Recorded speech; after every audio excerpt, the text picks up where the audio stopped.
if you are buying a new vehicle, this is not for you. This is for people who are buying pre-owned vehicles that may have some crap on them. We can't wait for you to watch the video and hope this helps you out. I don't know if you guys can see it, but yeah. Getting rid of everything part. We're not really sure, honestly. Oh shit. Oh, yep, my bad. We bought a drill bit because I, for one, am not handy. But check out Val. She bought these bits. In the morning, we're gonna try to remove our current flooring and see if there's any rust. So that's what we need right there, the T40. Come here, girl. All right. Oh, we got it! We got it! We have been trying to use our shitty drill at home. That didn't work. Went over to my brother's house and used his 20-volt decent drill. Really good didn't work. But he had this bad boy. Don't know what it's called. A socket wrench. We're not really too handy. We are not that handy, but we got it to come off. This is a T40 bit. These little holes, we're holding this pre-built flooring in. We're gonna try to remove it.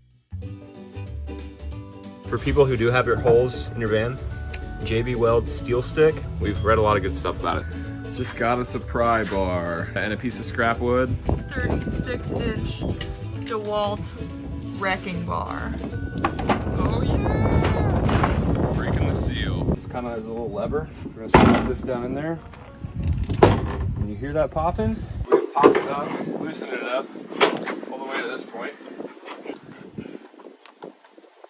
You might be able to just, yeah, pull up. Yeah, that was it.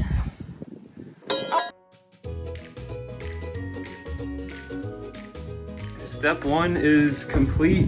That was actually a lot easier than we thought. And no big gaping holes or too much rust. So next up, we're gonna clean this thing up. Okay, so we found a rusty safety pin, a stick maybe, the head of a spork. Oh, my favorite, a mustard packet. It's like part of a Twix mini. Getting there. Getting there. And then she's gonna get a deep clean. Keep pulling. Keep going. Look at that face. You got it. You got it. Ah! There you go. And that big guy Fallon just got. This is our last one. These things are so hard. Oh, they're awful. Oh, you're getting it. Yeah! Look at it. This bad boy. Like popping up the floor itself and getting the screws out was deceptively easy. And then once we had to take all this adhesive off, that sucked. So now we're gonna sand it down, clean the dirt, throw in some rust paint on. It's gonna be looking brand new. Alrighty, well after last night, this is what the floor looks like now. Check it out.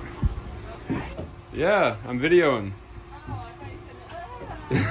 And Foul is gonna be using this bad boy to sand it. Then I'll come back. We're gonna paint the Rustoleum on there and get going. I think these are dentist tools.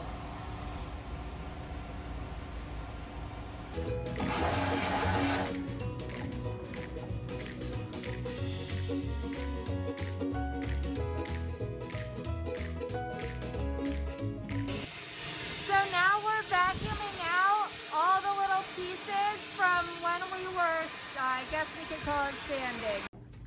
Okay, so we are at day 3 right now. What I'm gonna do is get the rest of these rust spots around here. There's some serious rust, or I think that, oh no, maybe that's just shit.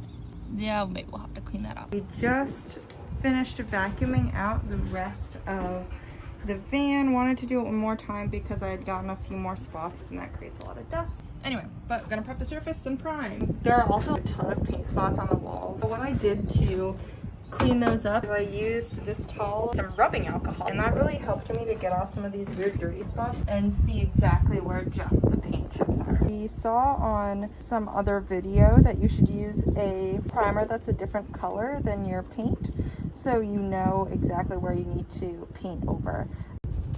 Okay, so we are back in the van this morning. Last night we got done priming. We just covered up all of the spots that had any exposed metal or scratched paint. After that, we really just cleaned up because you have to wait for this guy to dry for 24 hours, or not quite at 24 hours, but we did let it sit overnight. So we called Zach's dad last night and he said that we should use mineral spirits to get off some of that paint.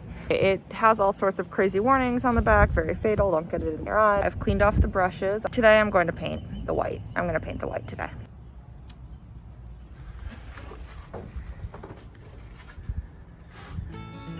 Getting there, putting the enamel on. We're probably not going to do a second coat because we're going to be building on top of this, but at least we know this vehicle will be rust prevented.